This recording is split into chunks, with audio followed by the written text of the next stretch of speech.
오늘 이 미가서 6장에서는 변론하라는 말을 첫 마디부터 여러 번 듣게 됩니다. 너희는 여호와의 말씀을 들으라. 또 일어나 산을 향해서 변론하라. 또 산들을 세워서 듣게 하라. 이런 얘기로 변론하자, 변론할 거다. 이런 얘기를 하시는데 이 말씀을 듣기 전에 우리가 하나 상상하면서 그려봐야 될 것은 하나의 법정을 상상하시면 좋을 것 같고요. 또 어느 진지한 자리에서 서로 이렇게 마주보고 자기 입장을 변호하는, 변론하는 그런 상황을 연상하면서 하나님은 지금 이스라엘을 하나의 인격체로 보고 이스라엘아 너와 함께 한번 서로 변론해보자. 법정에서 가려보자는 것이죠. 법정에서 가려보는데 내가 너에 대해서 얘기를 하면 이스라엘 너는 그에 대해서 한번 변명할 만큼 너가 그에 대해서 한번 답을 줘봐. 너를 변호하라. 나는 너를 고소하겠다. 이거는 이제 법정에 세워서 너를 몰아세우겠다는 뜻이 아니라 한번 이야기를 해보자는 것이죠. 이야기를 해보자. 그래서 솔직한 얘기를 해보자. 내가 이런 얘기를 너에게 지적하면 너는 그에서 합당한 그런 변명이 있으면 변명을 해봐라는 것이죠. 근데 그 이야기를 그렇게 하시면서 오늘 본문에 1절에 보시면 너는 일어나 산을 향해서 변론하라. 또 작은 산들이 이 목소리를 듣게 하라. 이게 무슨 말이냐면 하나님과 이스라엘의 변론 자리에 법정에 산들을 증인으로 삼아서 이야기를 해보자. 그 얘기. 그러면 이스라엘 너는 산을 증인 삼아서 자기를 변호하면 나는 또 그 산들 앞에서 너의 삶을 고소하겠다. 그런 얘기죠. 이것은 왜 하필 산인가? 저도 이 덕신에 온 지가 11년 되지만 처음부터 꾸준히 함께 보던 사람이 있는가 하면 또 사람들이 왔다가 가고 또 새롭게 오고 새롭게 알아가고 또 알아는 사람은 또 어떻게 이동을 하게 되고 10년 동안 많은 변화가 있었습니다. 처음 왔을 때도 덕신은 군데군데 공터가 상당히 많았습니다. 어디나 차를 공터에 대어도 될 만큼 요즘은 길가에 안 되면 잘 되겠지만 그때는 공터가 많았어. 옛날 우리 교회도 주변에 다 공터라서 우리 컨테이너 박스를 넘의 땅에 이렇게 두고도 잠을 지감했던. 지금은 전혀 그걸 꿈도 못 꾸는 만큼 빈틈이 없이 다 메워졌죠. 그렇게 많은 것들이 변했습니다. 어떤 다리도 큰 길도 생겨가지고 강의로 지나가고 있죠. 그러나 그걸 다 변했지만 산들은 여전히 제가 오기 전부터 있었고 지금도 있고 그러니까 지금 이 하나님께서 산들을 증인 삼으라 하는 것은 이 모든 이스라엘 역사에 오랫동안 말없이 지켜보는 것이 바로 산이라 그런 뜻을 가지고 오랜 역사에 말없이 지켜보던 이 산들이 이스라엘과 하나님 사이에서 증인이 되어가지고 어느 편이 문제인지를 분명히 밝혀줄 수 있다는 얘기죠.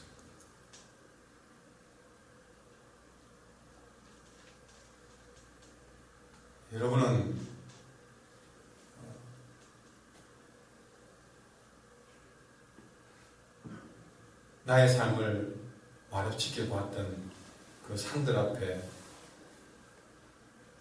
어떤 식으로 자신을 변화할 수 있겠습니까?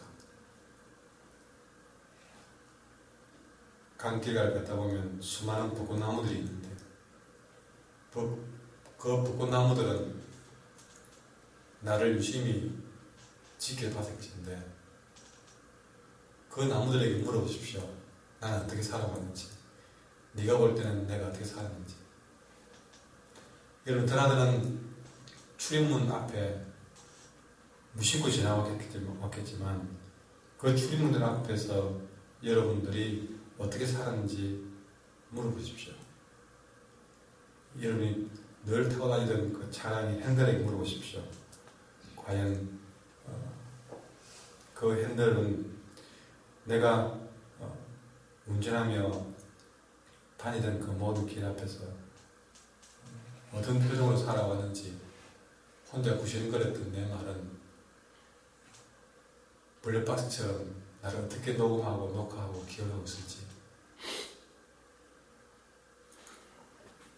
사람들은 모를지 모릅니다. 기억하지 못할지 모릅니다. 그러나 오늘 하나님은 이스라엘 백성들에게 산들에게 물어보자고 얘기한다면 여러분들 익숙하게 되었던 만났던 그 모든 나를 묵묵히 지켜보았던 하늘에 떠오르는 태양은 나를 어떻게 기억하고 있을지 우리 자신의 삶을 물어봐야 되겠습니다. 그리고 이 장면은 또 다른 씁쓸함을 남겨주는데요. 그겁니다. 한 가정에서 부부가 서로가 다퉜다 생각합시다. 다퉜을 때에 그래요. 저쪽 방에서 아빠가 아들을 부릅니다.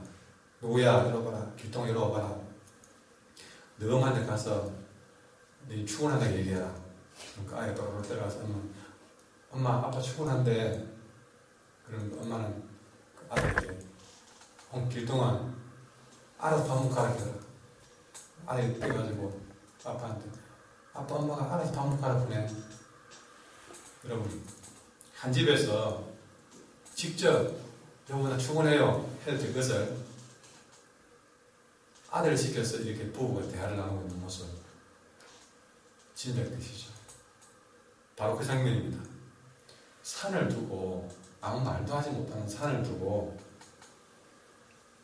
이스라엘과 하나님이 대화를 나누는 장면입니다. 산들에게 하나님이 봐라 이스라엘 어떻게 사는지 알지? 이스라엘 산을 두고 하나님 어떻게 했는지 알지? 서로 대화를 하지 않고 산을 중간에 두고 있다는 사실이죠. 이것은 이스라엘과 하나님의 관계가 완전 단절되었다는 사실을 비극적으로 보여주는 것입니다.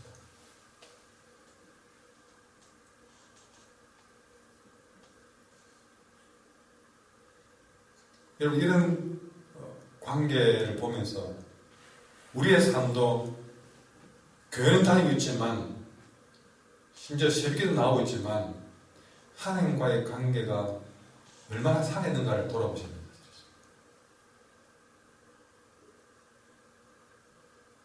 근데 이런 장면은 우리에게 낯설지 않습니다. 왜냐?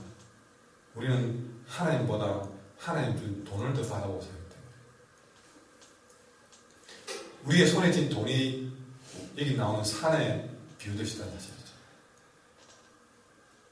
하나님과의 관계가 어떻든 간에 내 손에 돈 많지는 않지만 우리의 신앙 그게 바로 이 모습과 다를 바가 없다는 사실입니다. 하나님보다는 하나님 준 자녀 보고 사는 것, 그거 믿고 사는 것, 그거와 별 다를 바가 뭐가 있느냐 하겠습니다. 직장, 건강도 될 수 있고 이런 것들이 여러분 오히려 그것들을 의지함으로써 하나님과의 관계는 더 멀어져 있고 소원이 있다는 사실을 우리는 깨달아야 됩니다.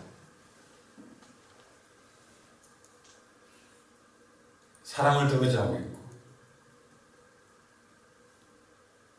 그래서 내게 그냥 아무 일만 없으면 하나님과의 관계에 별 문제 없었다고 생각하는 우리의 모습들. 여러분, 하나님과의 관계가 어느 정도인지를 돌아보셔야 됩니다. 이런 변론 자리에서 하나님이 하신 말씀은 3절에 산을 징에 세워놓고 하나님이 이스라엘에게 하는 얘기입니다. 내가 너희를 어떻게 행했느냐? 내가 너희를 괴롭힌 적이 있느냐? 질문하셨습니다. 여러분, 하나님은 여러분이 어떻게 행했습니까? 태양이 증인이 되고 산들이 증인된 앞에서 다가보십시오. 이 괴롭게 한다는 말은 그냥만 꼬집고 때리고 괴롭게 하는 뜻이 아니라 사실은 다르게 말하면 무슨 말이냐? 내가 너의 약속을 지키지 않은 적이 있느냐? 그 얘기입니다. 약속을 안 지켜서 너가 내게 완전 실망한 적이 있느냐? 그런 뜻입니다. 여러분, 하나님은 약속을 지키시는 분이십니다. 우리에게 소원을 주시고 소원을 이루시는 분입니다. 그리고 그 약속을 지키는 과정에서 좀 우리가 견뎌내고 참아야 될 일이지만 그것은 약속을 안 지킨 것이 아니라 괴롭힌 것이 아니라 우리를 더욱더 단련하여 더욱더 주님의 백성으로 세워가기 위한 하나님의 훈련이었습니다. 다시 말하지만 하나님은 우리를 약속을 안 지켜서 괴롭혀 본 적이 없는 분입니다. 우리가 때로는 약함을 알기 때문에 우리에게 어떤 어려움이 와도 때로는 피할 길을 주셨고 또 우리를 꾸준히 훈련시켜서 더 훌륭한 사람으로 만들어 가시고 성화시켜 가실 뿐이지 약속을 안 지킨 적은 없는 분이라는 것이죠. 그걸 하나님은 산들 앞에서 분명히 얘기하고 있습니다. 내가 언제 그렇게 약속 지키지 않고 너희들을 실망시킨 적이 있느냐 하는 말씀을 주고 있는 것입니다. 여러분은 혹시 하나님이 나를 약속도 안 지키고 괴롭힌다고 잘못 생각한 적은 없는지 한번 돌아보시기를 바랍니다. 언제나 하나님은 우리에게 피할 길을 주셨고 또 시험의 때를 감화해 주셔서 결국에는 하나님이 우리의 가는 모든 일들이 은혜 가운데 되도록 인도하신 줄 믿습니다. 우리 그 과정을 우리는 기다리지 못하고 참지 못해서 늘 하나님은 나를 괴롭힌다고 생각하고 있습니다. 조금만 이상하면 하나님 나를 버린 것 아닌가? 내기도 안 되는 것 아닌가? 늘 원망하며 불평하며 그렇게 우리는 늘 어린아이같이 울고만 살았습니다. 그런 분들에게 분명히 말합니다. 내가 너를 언제 괴롭힌 적이 있느냐? 라고 물으십니다. 그러면서 4절부터 하나님은 이스라엘 백성들에게 베푸신 은혜를 하나하나 기억하도록 나열해 주고 있습니다. 처음에 4절에 보시면 내가 너를 애굽 땅에서 인도해내어 종노릇하는 집에서 속량하였다. 저는 속량에 대해서 말씀드렸잖아요. 여러분 그렇게 값을 지불하고 샀다는 것이죠.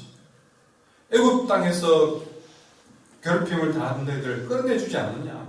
기억하지 그랬습니다. 그리고 광야에서 그들이 40년 동안 헤맸지만 그 광야 생활 가운데에서 하나님은 그 땅도 없고 집도 없는 그들을 모세와 아론과 미리암을 보내주어서 40년 동안 아무 문제 없도록 그들을 지켜주었다는 사실이죠. 하나님이 그때에 맞는 지도자들을 세워주어서 그들이 광야 생활 가운데에서 버림받지 않도록 지켜주었던 것입니다. 그리고 그 광야길은 평탄한 길이었습니까? 5절에 보면 내 백성아 너는 모압왕 발락이 꾀한 것 부올의 아들 발람이 그에게 대답한 것을 기억하라. 이스라엘은 몰랐지만 여러분 그 이스라엘 백성이 광야에서 멸망받도록 저주하는 사람이 있었습니다. 저 꼭대기에서 이 백성을 바라보고 어쨌든 저 백성들이 저주받도록 그렇게 모압왕 발락과 부올의 아들 발람이 얼마나 지속적으로 그들을 저주했습니까? 그런데 이스라엘은요 누가 그들을 저주하고 넘어뜨리는 적 꿈도 꾸지 못했습니다. 그러나 보이지 않는 과정에서 하나님은 그 발람과 발락의 저주를 다 막아주었습니다. 아니 그 저주가 축복이 되도록 다 바꿔주었습니다. 뒤늦게서 하나님이 그렇게 한 것을 그들은 알았지, 살아가면서 그렇게 발람과 발락의 저주가 심할 줄 그들은 꿈도 몰랐습니다. 꿈도 꾸지 않았습니다. 그렇게 발람 같은 악한 세력들로부터 끝까지 하나님이 지켜주었지 않습니까? 뿐만 아니라 여러분 거기 보면 시딤에서부터 길갈까지 일을 기억해야 했습니다. 시딤이 어디냐면요, 결국에는 이 발람이 저주하다 안 되니까 하나님 꾀를 써가지고 이스라엘 백성들이 광야에 있을 때 유혹을 합니다. 미디안 광야에서 유혹을 받았는데 어떤 유혹을 받았느냐, 결국 우상 숭배하는 민족으로부터 또 여인들로부터 이렇게 그들이 유혹받게 함으로써 우상 숭배와 음행에 빠뜨렸습니다. 이거는 광야길을 거의 다 끝내가는 이스라엘 백성들에게 굉장한 위험한 사건이었습니다. 하나님이 우상 숭배와 음행을 싫어하는 줄 알거든요. 그래서 발람은 그런 올무를 두었는데 그게 걸려버리는 거예요. 그래서 우상 숭배와 음행 때문에 이스라엘 백성이 광야에서 완전히 멸망당할 뻔했습니다. 그것이 바로 시딤의 사건인데, 그렇게 멸망당할 뻔한 사건도 그들은 하나님의 용서를 받고 살아났습니다. 그리고 길갈에서 그들은 할례를 받음으로써 정말 가나안 땅을 정복할 수 있는 믿음의 백성으로서 다시 거듭나게 되었던 사실이죠. 이런 모든 과정들이 하나님의 은혜의 사건이었습니다. 그걸 쭉 나열하면서 이걸 기억하라. 하나님은 산들 앞에서 하나님 하신 일들을 이렇게 변론하면서 자신의 역사를 기억하라고 말씀하십니다. 여러분, 우리가 다시 한번 말하지만 이 땅에 있는 모든 떠오르는 태양과 산들 앞에서 우리 자신도 보십시오. 하나님이 이렇게 끝까지 우리를 보여주셨는데 우리가 생각할 때는 하나님이 나를 버린 줄로 생각하고, 하나님이 나를 괴롭힌 줄로 생각하고, 왜 나를 힘들게 하십니까? 하나님을 원망하고 살아왔습니다. 여러분, 주님의 은혜의 사건을 나열하지 않아도 우리는 기억해야 될 것입니다. 이것을 기억하면, 여러분 5절에 보시면 그리하면 나 여호와가 공의롭게 행한 일을 알게 될 것이다. 괴롭힌 것이 아니라 하나님이 얼마나 의롭게 자비롭게 은혜롭게 인도했을 줄 우리는 알게 될 것이다 하는 것이죠. 우리는 볼 때는 우리가 하나님이 우리를 괴롭힌 줄로 생각하지만 아니다. 도리어 우리가 하나님을 괴롭게 만들었다.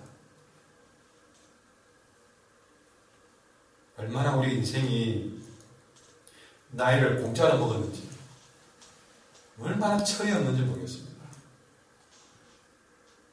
여러분, 우리는 하나님이 나를 돕지 않겠다고 생각했지만 우리가 하나님을 더 괴롭힌 사실을 세상은 증명해주고 증명해줄 것입니다. 사람들에게 물어보십시오. 누가 더 괴롭히는지. 그럼 분명히 나무는 그 가지를 뻗어서 너가 괴롭혔다고 지적하겠습니다. 태양에 물어보면 태양은 그 빛을 쪼아서 너가 더 괴롭혔다고 우리를 지적하겠습니다. 성경은 말합니다. 이사야 43장 24절에 너는 나에게 바칠 향도 사지 않았고 제물의 기름으로 나를 흡족하게 하지도 않았다. 도리어 너는 너의 죄로 나를 수고롭게 했고 너의 악함으로 나를 괴롭혔다고 말합니다. 말라기 2장 17절에 너희는 말로 나를 괴롭혔다고 얘기합니다. 그런데도 너희는 우리가 어떻게 주님을 괴롭게 했냐고 묻는다. 너희는 주님께서는 악한 일을 하는 사람도 모두 좋게 보시고 주께서 오히려 그런 사람을 더 사랑한다고 말하면서 또 공의롭게 재판하시는 하나님이 어디 있느냐 하고 말합니다. 여러분, 우리는 하나님의 그 은혜를 잊어버리고 오히려 하나님을 괴롭게 하는 삶을 살고 있지 않은지 돌아보는 이 시간 되기를 바랍니다. 기도하겠습니다.